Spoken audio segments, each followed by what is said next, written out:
Sud Radio, le Grand Matin Week-end, 6h-10h, Jean-Marie Bordry. Bienvenue à vous dans le Grand Matin Week-end sur Sud Radio. Si vous nous rejoignez, on est ensemble jusqu'à 10h. On parle de l'Europe tout de suite. L'Europe va-t-elle se détricoter ? C'est la question qu'on vous pose sur le Twitter de Sud Radio. Vous êtes en train de répondre oui pour l'instant à 95% d'entre vous. Vous réagissez sur les réseaux sociaux, vous nous appelez 0826 300 300. On vous donne la parole dans quelques instants. L'Europe va-t-elle se détricoter ? C'est la question qu'on est en droit de se poser après le bras de fer engagé hier par la justice polonaise et Bruxelles de l'autre côté. On peut aussi se poser la question en lisant ou en écoutant les prises de position de plusieurs candidats à la présidentielle française comme Éric Zemmour qui rappelle qu'il est temps de rappeler la primauté du droit français sur le droit européen. L'Europe va-t-elle se détricoter ? C'est le débat du samedi. Et on en débat avec Aurore Boyard sur Sud Radio. Bonjour à vous Aurore. Bonjour Jean-Marie. Et bienvenue à vous. Sur Sud Radio, vous êtes avocate au barreau de Toulon. Ophélie Omnes est avec nous également. Bonjour à vous. Bonjour. Et bienvenue à vous sur Sud Radio. Vous êtes vous-même avocate et par ailleurs présidente de l'Union des fédéralistes européens. 0826 300 300. On accueille sur Sud Radio dans quelques instants la parole de Christine qui nous rejoint sur Sud Radio. Bonjour à vous Christine.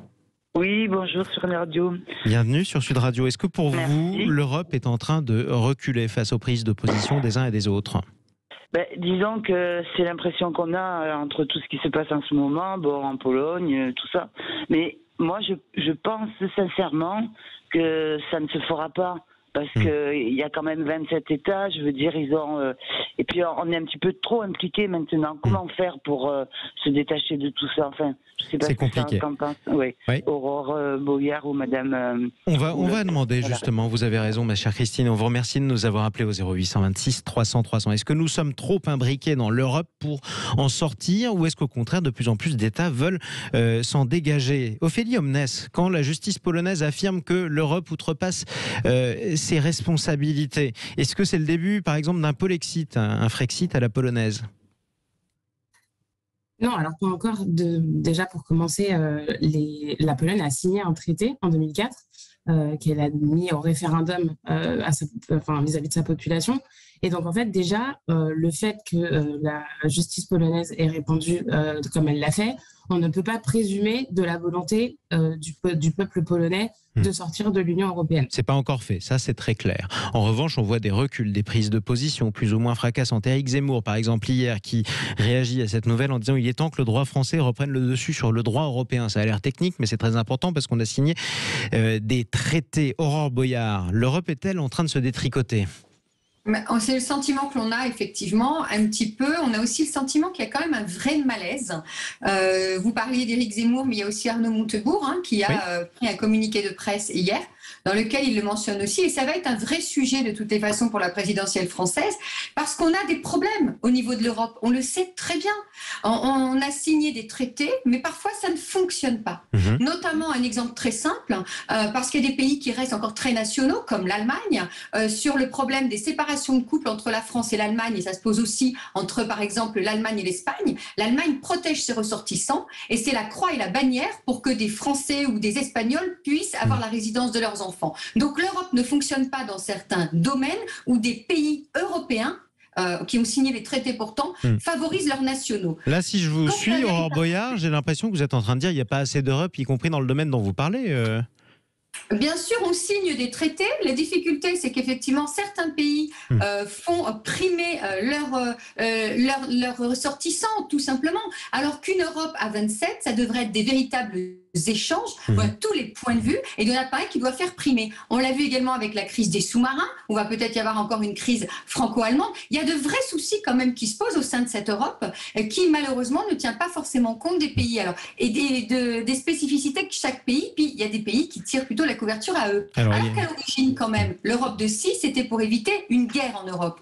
Aujourd'hui, l'Europe a énormément de domaines de compétences dans quasiment tous les niveaux, et effectivement la tentation est grande pour les hommes politiques de chacun des pays de dire on doit retrouver notre souveraineté parce qu'effectivement aujourd'hui, quand on fait du droit tous les jours, on applique quasiment tous les jours le droit européen de notre législation. Ophélie Homnès, je parlais des candidats à la présidentielle. Il y en a beaucoup qui remettent en cause le bien fondé de la primauté du droit européen.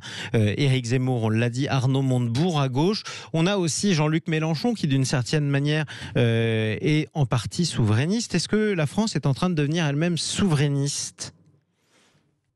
Alors, je pense que déjà, pour que la France puisse devenir souverainiste, il faudrait que ce soit le gouvernement français qui s'exprime et pas les multiples candidats à la présidentielle. Et ensuite, je pense qu'il faut aussi à un moment être honnête avec les électeurs français. C'est-à-dire que d'un côté, on ne peut pas dire il faudrait que le droit français prime sur le droit européen, alors qu'ici encore, on a accepté des traités. Et alors, pour le coup, pour la France, il y a autrement plus longtemps que la Pologne.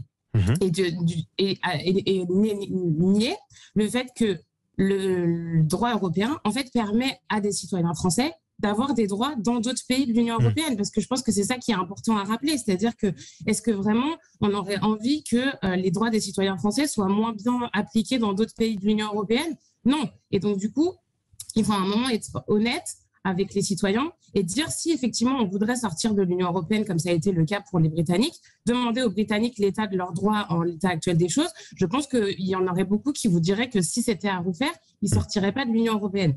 Et on en parlera dans quelques instants avec vous. Restez avec nous, Cécile Homnès, avocate et présidente de l'Union des fédéralistes européens. Restez avec nous également, Aurore Boyard. L'Europe va-t-elle se détricoter? Vous continuez à voter sur Twitter. Pour l'instant, vous répondez oui à 95% d'entre vous. Pourquoi tant de pessimisme pour l'Europe? Justement, on en parle avec nos invités dans un instant. Sud Radio. Parlons vrai. Parlons vrai. Sud Radio. Parlons vrai. Sud Radio, parlons vrai. Parlons vrai. 8h44 dans le Grand Matin Week-end sur Sud Radio. L'Europe va-t-elle se détricoter? C'est la question qu'on vous pose sur le Twitter de Sud Radio. On en débat avec Aurore Boyard et Ophélie Homnès qui est avec nous également, avocate et présidente de l'Union des fédéralistes européens. L'Europe va-t-elle se détricoter? Pour l'instant, vous répondez oui à 95% d'entre vous sur le Twitter de Sud Radio. Aurore Boyard, comment on comprend un vote aussi catégorique? C'est parce que les gens ont véritablement l'impression que leurs droits ne sont pas totalement effectifs au sein de l'Europe. Ma consoeur l'a dit tout à l'heure, le droit européen permet les Français à avoir des droits effectifs effectivement dans d'autres pays. Des droits. Sauf qu'ils ne sont pas toujours mis en œuvre, et c'est l'exemple que j'ai donné tout à l'heure, voilà. Parce qu'il y a quand même des pays qui restent avant tout nationaux. C'est pour ça que les gens ont ce sentiment. Quoi que vous vous tourniez en France aujourd'hui, on vous dit tout le temps, et même Emmanuel Macron l'a dit à un moment donné, je ne peux rien faire parce que c'est le droit européen. Donc ça pose une difficulté quand même, mais je ne pense pas qu'il faille forcément sortir de l'Europe, mais il va falloir autoriser les pays quand même et leur permettre d'avoir un peu plus de souveraineté dans certains domaines. Et puis surtout, le cas de la Pologne est un cas un petit peu particulier quand même, je voudrais qu'on y revienne. Ouais. C'est par rapport en fait à une réforme du système judiciaire polonais qui vise finalement à contrôler les juges. Donc là, effectivement, ça pose difficulté puisqu'au niveau de l'Europe, on parle on est là pour faire que la justice est libre et indépendante. Mais je rappelle quand même qu'en France, on a un souci avec les procureurs. Les procureurs qui ne sont pas considérés par rapport à la législation européenne comme véritablement indépendants. La Pologne est allée beaucoup plus loin dans sa réforme judiciaire. Et c'est ça qui pose problème aujourd'hui, véritablement. Et c'est le bras de fer entre l'Europe et la Pologne. Je pense que c'est important de le préciser parce qu'on n'est pas sur un problème économique. On est véritablement sur un problème de système judiciaire. Cécile Homnès, il faudrait retrouver plus de souveraineté, nous dit Aurore Boyard. Par ailleurs, dans certains domaines. Est-ce qu'il y a effectivement des sujets sur lesquels peut-être que l'Europe devrait reculer? Oui, Ophélie Homnès. Ophélie Homnès, pardonnez-moi. En fait, je pense que la façon d'utiliser la souveraineté, l'Europe est une manière d'utiliser la souveraineté des citoyens européens, donc des citoyens français. Mais en fait, il faut changer de logiciel, c'est-à-dire qu'il ne faut pas qu'il y ait des éléments ou des matières où l'Europe recule, il faudrait que la souveraineté soit exercée différemment. Et par exemple, si on était dans un véritable État fédéral, il y aurait par exemple un gouvernement européen qui serait responsable devant le Parlement européen qui est élu par les citoyens européens. Et donc, du coup, il y a une véritable citoyenneté qui s'exerce, il y a une véritable responsabilité des institutions européennes vis-à-vis des citoyens européens. Et en fait, j'entends ce que dit ma consoeur et ce que ça me fait venir en tête, c'est de me dire, il ne faudrait pas qu'il y ait moins d'Europe, il faudrait qu'elle s'exerce différemment dans un système qui soit démocratique où il pourrait y avoir justement les différents mécanismes qui permettent à un État de fonctionner correctement et à ses citoyens de pouvoir dire quand les actions du gouvernement ne lui conviennent pas. Ça veut dire que si je vous suis, Ophélie Omnes, c'est pas encore assez démocratique aujourd'hui, il faudrait que ça le soit davantage ? Si on avait justement ce sauce supplémentaire qu'on a, et c'est pour ça qu'il faut arrêter de parler de coup d'État et de fédéralisme à toutes les sauces sans savoir exactement ce que ça veut dire, c'est qu'on pourrait avoir justement une plus grande contrepartie des citoyens, alors que là, le problème qu'on a, c'est qu'on s'est arrêté un petit peu au milieu du gué. Aurore Boyard, on est parti à 6, c'était il y a très longtemps, on est 27 aujourd'hui. Est-ce que c'est encore possible ? C'est encore possible, mais ça va être très compliqué. C'est-à-dire qu'effectivement, je partage le point de vue de ma consoeur. De toute façon, ça va être très compliqué de tricoter. Ce qu'a fait l'Angleterre, on nous avait indiqué que ça serait catastrophique pour l'Angleterre. On se rend compte que ce n'est pas le cas. Donc, du coup, la tentation est grande au niveau des pays européens. Et pourtant, vous dites que ça va être compliqué de faire pareil.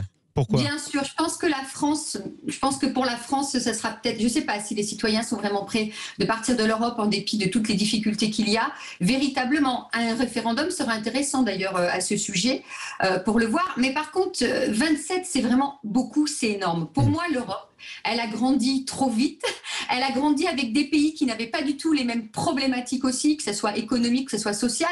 Moi, j'ai pour souvenir quand même, on va se rappeler par rapport à la France, qu'en 1804, Napoléon avait réussi l'exploit d'uniformiser la législation française tout en permettant aux magistrats de l'adapter, cette législation française, à chaque cas particulier. Aujourd'hui, ça n'est plus le cas. On a des systèmes qui est extrêmement rigides et c'est avec le nombre de pays 27 et on ne prend plus les spécificités de chacun des pays. Donc c'est pour ça qu'à un moment donné, l'Europe, elle est droit dans le mur et que les gens n'ont peut-être plus confiance. Et je peux le comprendre, puisqu'on le voit.